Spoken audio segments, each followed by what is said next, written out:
Welcome. In this lesson, we're going to go through the Fly Me to the Moon guitar chords, specifically with walking bass lines. So this is a jazz guitar walking bass plus chords arrangement tutorial of Fly Me to the Moon. This is the third lesson in a little series that I'm doing about how to play jazz guitar walking bass lines and chords at the same time. There's a link in the description if you want to go to a playlist where all the videos are in one place for this whole series. In the first two lessons, we just went over some of the basics for how to get started with this stuff, how to do it with certain types of progressions, and how to do it with vamping on a single chord. So if you're interested in the topic in general, check those out, but you don't have to have seen those to benefit from this lesson because we're just specifically going through exactly an arrangement of how to play walking bass lines with chords for Fly Me to the Moon. I'm going to walk you through note for note exactly what I'm doing with the bass line, exactly what chord shapes to use when and where and how. And so if you just want that arrangement, you're in the right place.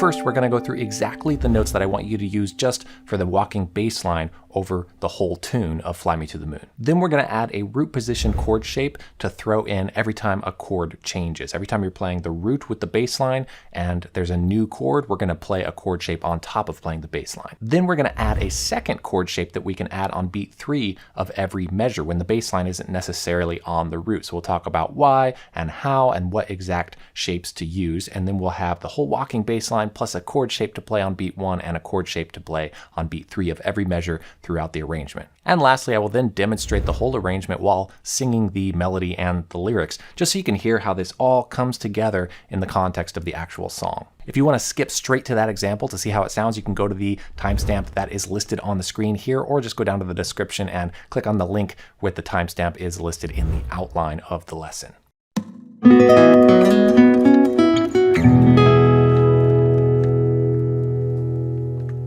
I'm Jared Borkowski from SoundGuitarLessons.com. On this channel, I talk a ton about music theory and mapping out the fretboard and creating guitar arrangements and some jazz guitar, some solo guitar, some practice strategies, all designed to help us get more creative control over music so we can express ourselves more freely. If you're new here, welcome, and please subscribe and hit the bell so you don't miss new lessons. Okay, first let's just go over the exact bass line that I want you to play. What I have here is the chords on the screen, just a lead sheet of the chords that I just created from the iReal Pro app.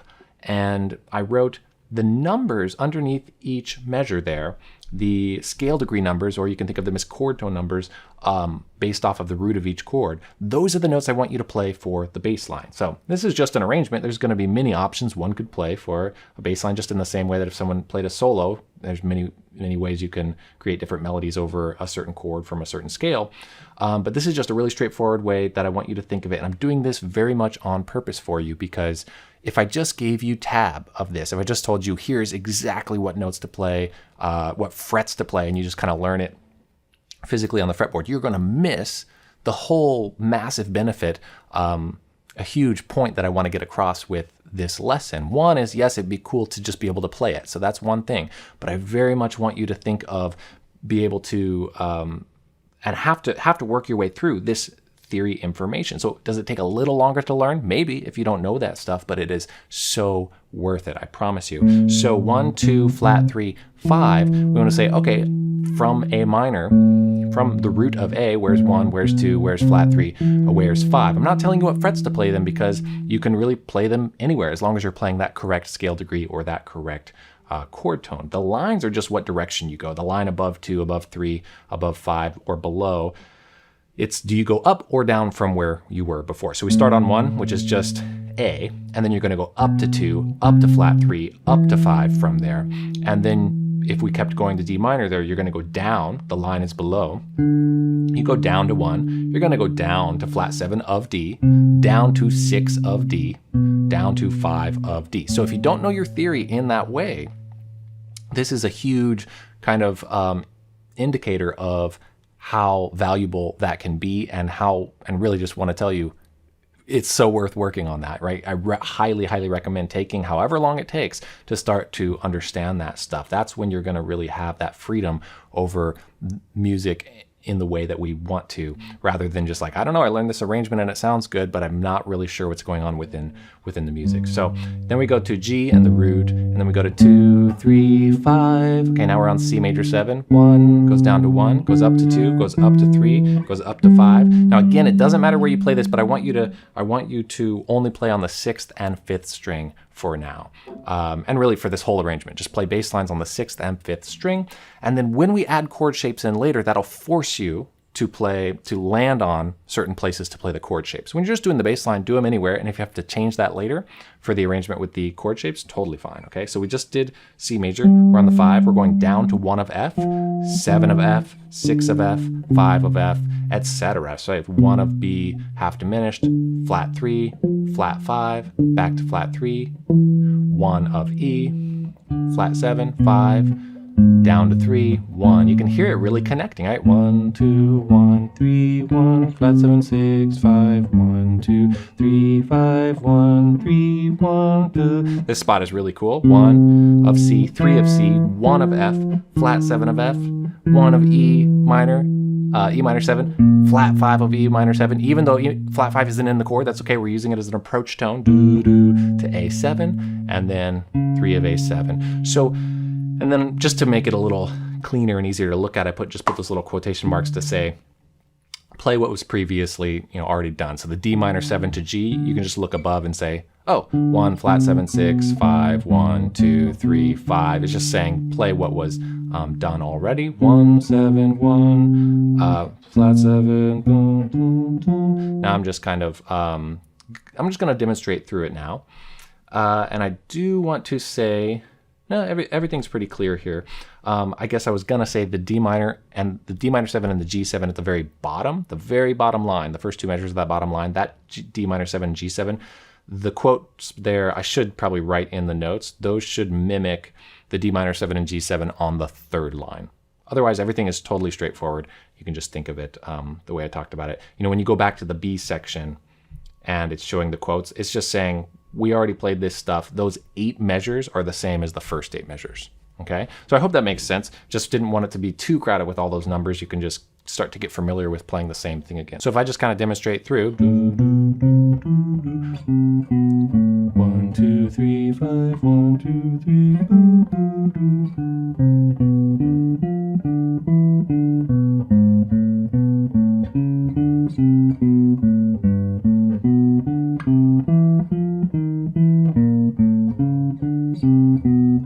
Okay, so I already played that stuff. I don't need to demonstrate the whole thing through. You get the idea. You totally get how this works now.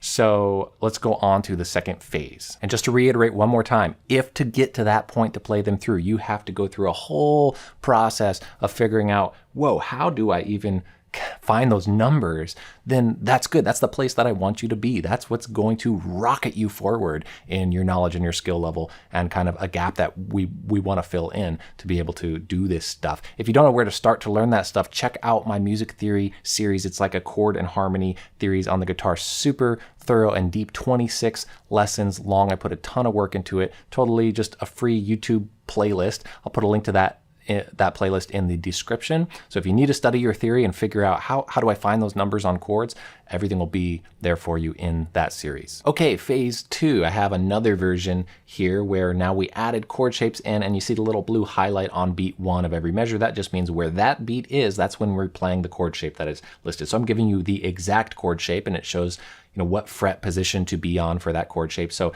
that chord shape is what we need for each chord change. So every time a chord changes on the beat that it changes, we're going to play that chord shape, and the bass line remains the same as it was before. So again, you might have to change where you play the bass line because you need that note to be lined up with the spot that the chord shape is listed on the fretboard. So you'll be fine figuring that out, I'm sure. Just let me know if you have questions in the comments.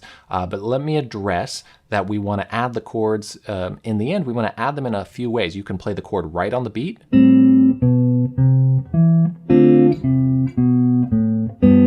That kind of thing. You can add the chord as the upbeat.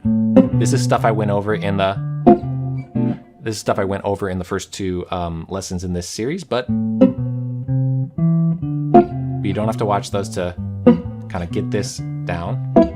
So I'm doing kind of an up punch of the chord on the upbeat right after the chord changes, and the other one is combining those two. I call that a double punch. And then I just do a combination of those at however I feel it, however I want to. That's the variety that we're going through. So I'm gonna just kind of play through this slowly. We have that shape, and then 2, 3, 5, D minor shape, flat 7, 6, 5, 1, shape, 2, 3, 5, 1, 2, 3, 5, 1, with the shape, 7, 6, 5, shape, flat 3, flat 5, flat 3, 1. It's hard to say it while I'm doing it. 2.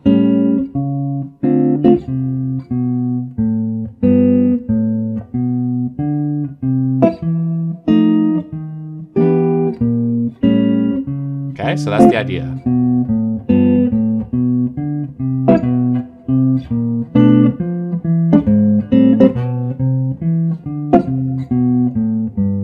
Pretty cool, right? It's pretty full sounding, but we still are going to do a third phase here. That's what I want you to kind of understand. You can jump straight to the third phase once you understand this stuff, but I'm building it up one by one to say, just let's make sure we understand what the bass line is. Let's understand how to add the chords that just have the root position chords, and then we're going to add another voicing of a chord on beat 3 on those measures where there's not a chord change every 2 beats. And that's where it really gets kind of bigger and more advanced sounding. So here it is. Here's that arrangement. Now you see the highlighted blue notes on the exact chord tones that we want to play those chords. So it's just every beat 1 and every beat 3, right? So you see 1, flat 3 on the first measure there where the chords happen, and the 1 and the 6 on the second measure there where the chords happen. And then the shapes themselves, just the exact shapes that I want you to play. Let me explain these shapes real quick. You have that first shape, and then you have 2, then you have flat 3, and then you have this chord shape off of flat 3. So that's how you want to think of it. Like, okay, I know that I'm playing flat 3, and then, okay, that chord shape there, and it shows also that it's 7th fret position lined up with the 7th fret there. Like that's the shape I want to play. If you want to know the theory of that, check out the previous video in this series, but you don't have to know that to just get this down. But I will just explain that it's either an inversion, like this is the flat 3 on the bottom of a voicing of A minor. So it's a first inversion A minor triad that this particular shape is, the second shape on the sheet. So it's either going to be that, or it's going to be something where it looks like a chord shape. Let's go ahead and go to that D minor, flat 7, 6. It looks like a chord shape that if you know some of your 7th chord voicings, this 4th chord on the sheet here where it says 2nd fret off of the 6 of D minor, that looks like a root position half diminished chord, because that shape is a root position half diminished chord. But I'm using it because the 6 is the note in the bass line, and then above that, those 3 notes are just a D minor triad. So really, if we wanted to label it kind of theoretically and be super specific, this is an inversion of D minor 6. It has a minor triad and then a 6 on the bottom. You do not have to understand all that stuff for this, but it's great to, if you want to make your own bass lines, it's great to start going down the road of understanding that stuff. Again, check out the other 2 videos in the series. So I'll go to G7, 2, 3. Oh, interesting. That same voicing on beat 3 of the G7 measure. It's that half diminished shape again, but now it's functioning as a rootless 9 voicing of G7. And that's the 3rd in the bass. Then this is the flat 7. Then this is the 9. And this is the 5. So lots of stuff. If you're overwhelmed by that, just take it in as like, okay, that's a direction to go if you're interested in it. That theory series that I did will fill in a lot of it, and then the other videos in this series will fill in some of that too. I specifically have a Rootless Chords voicings video. I'll link to that specifically in the description if you want to know more about that. But let's just kind of move on. Just know that every voicing is a voicing really of each chord, just without the root on the bottom and maybe with an extension or something. So this is another example of that. We have C major 7 and we're going 1, 2, 3. This is just the 4th measure of the page. 1, 2, 3. And then that voicing there is just a typical root position minor 7 voicing. But I'm using it as C major 7 with a 9. So if you broke down the theory of that, you would see that this is the 3 of C major 7. This is the major 7 of C major 7. This is the 9 of C major 7. This is is the 5, right? So it's a handy, just simple way. We're playing the chord shape that's just a third up in the key. If C major is the key for a moment, or even if it's the 4th chord in the key or the 1st chord in the key, what is the chord that's 3 notes up is one way to think of it. There's a lot of ways to think of it. So now I'll just kind of go through a little more just for physically what to be playing. So we're going 5 off of C major 7, then we land on 1 of F major 7, 7, 6. Great example of just, that's the 6 in the bass, and then the top 3 notes are just an F major triad. That's why that works. Okay, then we're going down to 5 of F, and now B half diminished, flat 3, voicing off of the flat 5 of B half diminished, etc. You get the idea. So now it's really just a matter of getting the feel and the technique down and practicing it this way. So again, if you wanted to play this arrangement exactly, awesome, go for it. But it's going to be great to have to study it from this sheet instead of just tabs where your hands learn it, because then you're really thinking, well, what number am I on? Why is it that shape? You know, that kind of thing. So 2, 3, I'm on G7, 5, C. I love this part.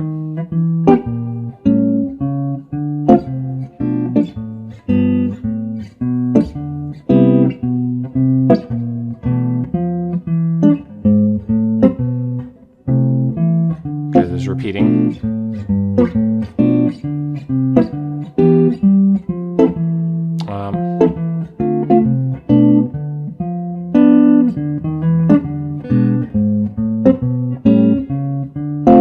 This is my favorite part here, this D minor 7. I just love this.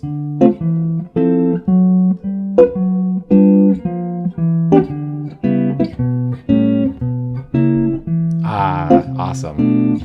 And then we're finishing it off here. So I wrote in a C6-9 voicing as kind of an ending chord. I like to play that voicing off these 3 different places. C6-9 there, C6-9 there. If you take away the bottom note, it's also a voicing of C6-9, and then that same shape, an octave up. I got that from a Chet Atkins arrangement a long time ago. He ends the song like that. Okay, just to demonstrate now, I'm just going to go ahead and play the exact arrangement as I kind of walked through and explained, and I'm going to sing the melody over it so we can hear it in the context of the real tune. Fly me to the moon and let me play among the stars. Let me see what spring is like on Jupiter and Mars. In other words, hold my hand. In other words, darling, kiss me. Fill my heart with song and let me sing forevermore. You are all I long for, all I worship and adore. In other words, please be true. In other words, I love you. If you want to go deeper with Fly Me to the Moon and also learn how to play the melody on the guitar with chords at the same time with a chord melody arrangement, I have a free arrangement of that you can grab by using the link in the description and get a PDF of it. Question for you, what in this lesson helped fill in a little gap that you might be looking to work towards in your playing? Was it maybe needing to understand the theory information of the bass lines with the numbers, following those scale degrees and chord tones, or maybe it was how to add a chord in on the 3rd beat without the root on the bottom, or any aspect of it? Let me know in the comments. And if you genuinely liked this lesson, please hit that like button. It really helps out the channel and helps other people find the material that they're looking for so they can keep progressing on the guitar. I post a new lesson video every week. Next week, I'm going to continue this Walking Bass Lines series, and we're just going to have some fun. I'm going to take the song No Scrubs by TLC, kind of a hit R&B song from the 90s, and we're going to add walking bass lines to it and make a little arrangement of it. Because now that we have this technique, this idea of walking bass lines and chords at the same time, I don't want us to think that we have to kind of be in the box of jazz or jazz repertoire or jazz standards or jazz tunes. Like, if we just have fun with it. You can really do it on any song. So we're going to take that song and show how we can kind of make it our own, do something super unique that maybe has never been done before with that song, and play around with it that way. It's going to be fun. Hope to see you there. Thanks so much. Take care. Happy practicing.